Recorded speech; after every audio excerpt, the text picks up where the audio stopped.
그때그때 서면을 잘 작성하는 것도 중요한데 내가 낸 서면에 담긴 주장이 일관성이 있는지 전혀 다른 이야기를 하고 있는 건 아닌지를 반복해서 또 확인하면서 준비 성명을 작성하셔야 됩니다.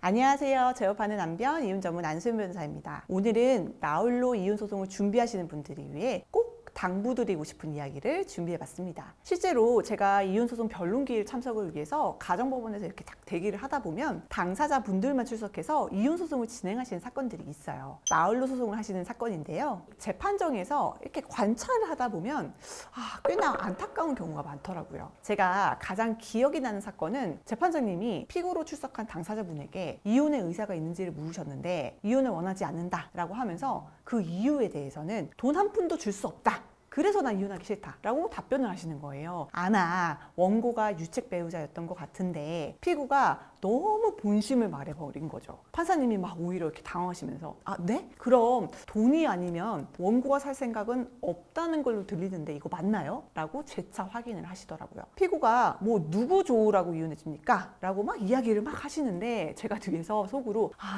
제발 그만 그 답변 멈추세요 라고 안타까워했던 사건이었어요. 제 영상을 보셨던 분들이라면 아시죠? 아무리 유책 배우자의 이혼 청구가 받아들여지지 않는다라고 해도 만약 상대방이 보복이나 오기의 감정으로 실제로는 혼인 생활을 유지할 의사가 없이 이혼에 부동의하는 것으로 판단된다면 유책 배우자의 이혼 청구라도 인용될 수 있다. 라는 게 판례 태도잖아요. 이처럼 나홀로 소송하시면서 불리한 사항을 모르고 진술하시면 나중에 판결문을 딱 받고 잘못은 상대방이 했는데 왜 내가 패소하게 된 거지? 하는 경우가 발생합니다. 그래서 오늘 제가 드리는 첫 번째 팁은 말을 아끼시라는 겁니다. 이혼 소송이 시작되면 법원에서 변론기일 통지서가 날아와요. 언제 어느 법원으로 출석하라는 통지인데요. 소송 대리인을 선임하지 않으셨다면 당사자 본인이 직접 출석을 하셔야 합니다. 드라마나 영화에서 변호사들이 변론기일에 출석해서는 장황하게 막 이야기를 하고 재판하는 모습을 많이 보셨을 텐데 이젠 다들 아시겠지만 변론기일에서는 그렇게 많은 이야기를 나누진 않습니다. 변호사들은 말이 아닌 서면으로 싸우기 때문이에요. 의뢰인이 하고 싶어 하시는 말은 변호사가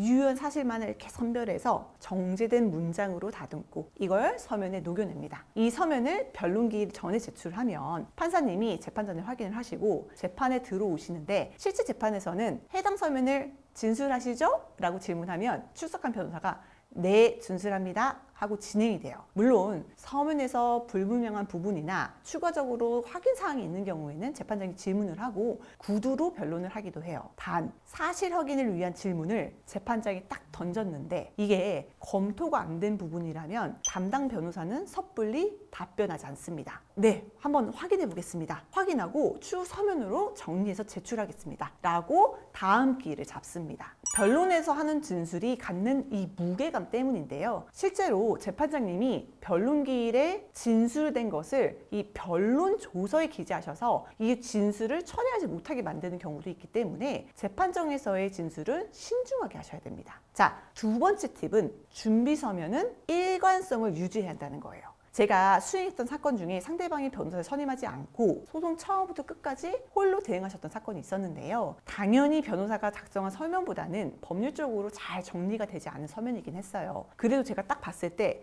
꽤 공을 들여 작성하셨고 진심이 읽히는 서면을 냈더라고요. 근데 이후 저희 측이 반박 서면을 제출하고 상대방이 그걸 재반박하는 서면을 제출한 걸 딱 보니까 처음 제출했던 서면하고는 완전 다른 얘기를 담고 있는 거예요. 아마 저희 측에서 제출한 서면에 대해서 반박하는 데만 막 신경을 쓰시다 보니 본인이 처음에 제출한 서면에 담긴 내용을 기억 못 하신 것 같았어요. 물론 그것도 제가 의도했긴 하지만요. 변론기일이 되니 판사님이 뭐라고 하셨냐면 피고는 첫 번째 준비 서면에서 A라고 했는데 어제 제출한 서면을 보니까 B라고 하네요? 이게 뭐가 진짜인가요? 라고 물으시는 겁니다. 자, 이렇게 되어버리면 이후 피고가 하는 이야기는 당연히 신빙성이 떨어질 수밖에 없습니다. 양치기 소년 이야기 아시죠? 처음에는 그 사람이 하는 이야기를 믿어도 거짓말이 반복되면 그 이야기를 안 믿게 되는 거예요. 그게 진실이라고 해도요. 변론도 똑같습니다. 나중에 변호사를 선임한다고 해도 사건을 유리하게 뒤집기는 힘들어져요. 그때그때 서면을 잘 작성하는 것도 중요한데 내가 낸 서면에 담긴 주장이 일관성이 있는지 전혀 다른 이야기를 하고 있는 건 아닌지를 반복해서 또